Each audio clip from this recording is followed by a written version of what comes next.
Second day, gagala tayo. Gagamitin natin ngayon yung ating Osaka one-day pass. So, naka-unli kami.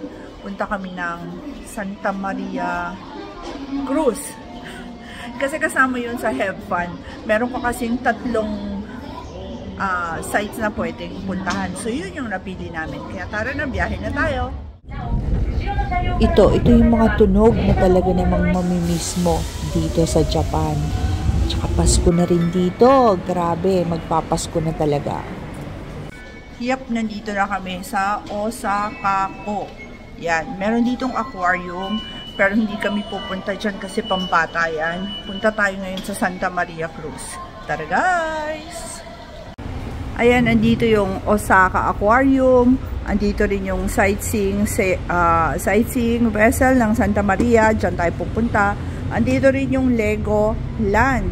Andito rin yung Temposan Giant Ferry. Tara guys!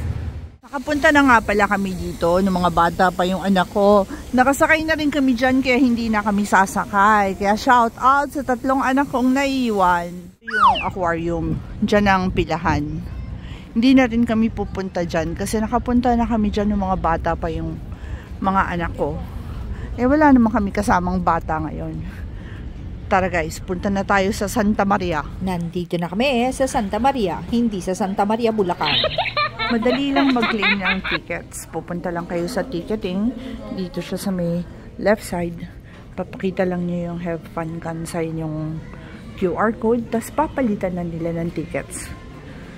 Andito na ang tickets ng lola nyo. Doon tayo sa baba. Diyan daw ang sakayan. You have to be here 15 minutes bago po umalis yung sasakyan. Sasakyan namin. Padating na. Kaya bababa na kami. Baba na tayo. Parang Pirates of the Caribbean. Sana nasa loob si Johnny Depp. Ay na lola nyo. Eto, nasa loob na tayo. Parang maliit na Titanic. Ayan, nagmamadali yung mga tao at nag-uunahan sa loob. Diyan po yata sila uupo. Oh, may resto. Hanap tayo. Upo tayo sa may view. Ang lola at lolo niyo hindi mapakali. Ikot-ikot muna tayo at nakita namin may hagdanan pababa. Tingnan natin kung anong meron dito. Maganda rin dito sa baba. Pwede rin yatang umupo dito pero hindi naman ganun kadami ang sumasakay dito. Para siyang maliit na museum na mukha siyang parang courtroom. Mas maganda naman yata sa taas. Tara, akyat na tayo. Ito lang ang meron dito sa baba. Hala, gala pa po tayo. Tingnan natin kung ano ang meron dito sa labas. May nakita na naman po kaming hagdan at tara, akyat po tayo. Tingnan natin, baka naman maganda sa taas. Dahan-dahan lang sa pag-akyat, lalo na kung malaki ang paa, hirap umakyat. Katulad ko, malaki ang paa. Eto guys, dito sa taas, maganda rin pala dito sa taas at nakikita nyo ang dagat ng live ng 360 degree.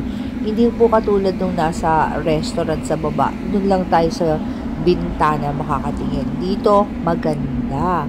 Tara guys, may nakita pa kami ulit. Hagdan. Meron pa sa taas na. Akyat tayo. Malakas po ang hangin at medyo malamig ang panahon kaya lalong giginawin kayo pag nandito kayo sa taas. Pero mas maganda po dito kasi nakikita natin ang buong view ng dagat at kung saan pa siya pupunta. Dagat ba to, ilog o kung ano man ito, basta may tubig. Sinamantala na namin at nagpa-picture na rin kami ni manager. Maganda naman kasi ang view dito sa taas. Pero meron pang mas mataas. Kaya tara na, punta po tayo at nang makita kung ano ang meron. Mas maganda dito sa side na to. Ito, tingnan nyo. Nandun daw yung Universal Studio, natatanaw na.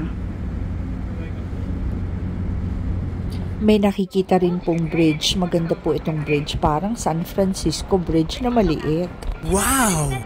Nandito nandito na kami sa baba kasi parang umaambon, baka magkasakit ang lola nyo. At kung naiihi kayo, meron naman po silang CR dito. Ayun ang panlalaki, dito naman ang pambabae. Kaya no worries, kasi medyo matagal itong cruise na to, maabot to ng 45 minutes. Kung naman kayo, pwede kayong lumapang dito, pero ako hindi na, mamaya na, doon ako sa baba lalapang. Pwede rin kayo dito tumambay, oh. Hindi naman obligadong lumapang ka. Ayan ang view dito. Maganda rin. Din silang free wifi dito. Pababa na ang lola nyo at baka masubsub ako. Tara guys, punta na tayo sa kung saan man ako pupunta ngayon. Pagkatapos nyo pong mag-cruise, meron po siyang katabing mall at meron fast food. Ito yung kanilang fast food. Maganda po dito.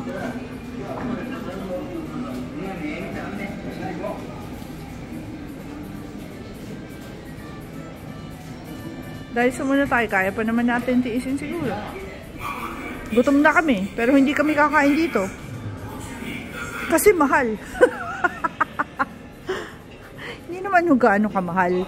Yun nga lang po yung presyo dito. Siyempre, presyong tourist spot. Hindi ho siya presyong, alam niyo na, pang masa. Mga sinampay nila dito, kita nyo naman, nakakalat lang. Hindi po nasa fast food pa rin po ako. Abangan po ang mga susunod ko pang uploads kung saan lumafang ang lola nyo. Hanggang sa susunod, bye-bye!